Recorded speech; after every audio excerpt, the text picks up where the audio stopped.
Hello and welcome along. You are joining us for our first Motorsport Weekly. Now we've got an action-packed show. We'll be talking all about safety in Formula One. We'll even be talking about Formula E and touring cars. We've got some very exciting phone guests. And joining me in the studio today, we've got Phil Duncan, who is the Mail Online F1 writer. How are you doing? I'm really well. How are you? Yeah, I'm good, thank you. And of course, we've got Andrew Bentley as well. He is a racing driver and journalist and also a racing instructor. So he's going to be giving us a complete insight into the world of motor racing. Welcome, Andrew. Hi. Now, our first topic today is, of course, the Russian Grand Prix. It's just happened, it's been and gone, and it's fair to say it was quite dull, wasn't it, guys? It wasn't the most exciting race that I've seen, to be honest. There were some good bits. The start was interesting, I think. And that was probably about where it ended. I think so. Yeah. Well, we were talking about how the track, I think, lent itself to being a fairly standard race, and how the cars really just starburst their way through the first few corners.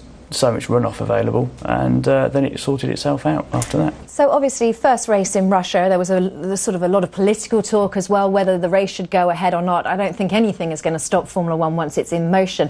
What did you think, Phil, of the actual circuit? I mean, it's obviously a designer that we've seen before.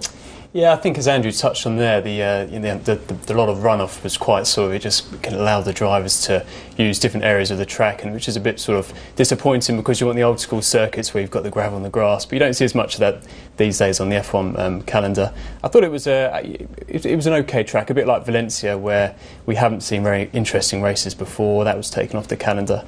So yeah, not the best start for Russia in terms of its excitement, but hopefully it'll be better in years to come, because I'm sure it'll be hanging around for a bit. Yeah, I didn't think it was going anywhere. There was quite a lot of dignitaries in the crowd. I've never seen so many dignitaries at a Formula One circuit before.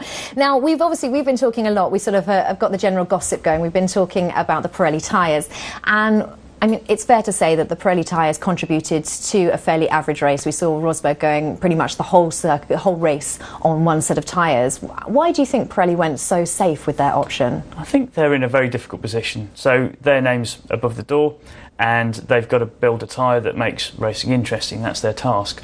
To make racing interesting, the idea is to have a tyre that degrades through the race, differing amounts depending on what tyre you're on. They've got to select a tyre way before the journey to a given race circuit, and they didn't know what the surface was going to be like, so they chose a tyre, a bit of a finger in the air exercise, and I don't know. I mean, I think they maybe got it wrong. Yeah, I mean, it's almost unheard of to see a driver go from the second lap or whatever it was that Nico Rosberg pitted and go to the end of the race. I mean, it seemed impossible, but he did it quite comfortably in the end. I mean, they were talking about during the race where the tyres might fall off the cliff, but Rosberg throughout the race was saying, I feel quite comfortable, and he was banging in fastest lap. So I think Pirelli went conservative, but that's probably because they had to. They didn't know the track, as Andrew touched on.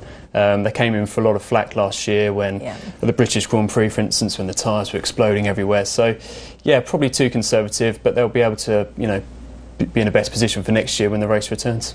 I think no one could actually believe it, because I know Rosberg was coming over the radio and he kept on saying the tyres are fine, the tyres are fine, and I know that the drivers can actually send that message. They can send a message saying they've got a problem with the tyres off their steering wheel and send over the radio a message saying they're fine, and people were speculating that perhaps he was just trying to throw Lewis off because it didn't seem realistic to think these tyres were going to go right to the end. I think Lewis was too far off in the distance to really have to worry about that. He was in cruise control, really. Yeah, he was, wasn't he? Yeah, a 15-second gap at the end. But I think Rosberg was putting in some of the fastest laps of the race towards the end. Bottas obviously got the quickest. No, he certainly was. I think his third lap from the end was one of his fastest. So tyres clearly not a problem there. Yeah, low fuel. Kind of that says a lot about. Well, it says a lot about Pirelli, haven't they? They've made good tyres. It's yeah.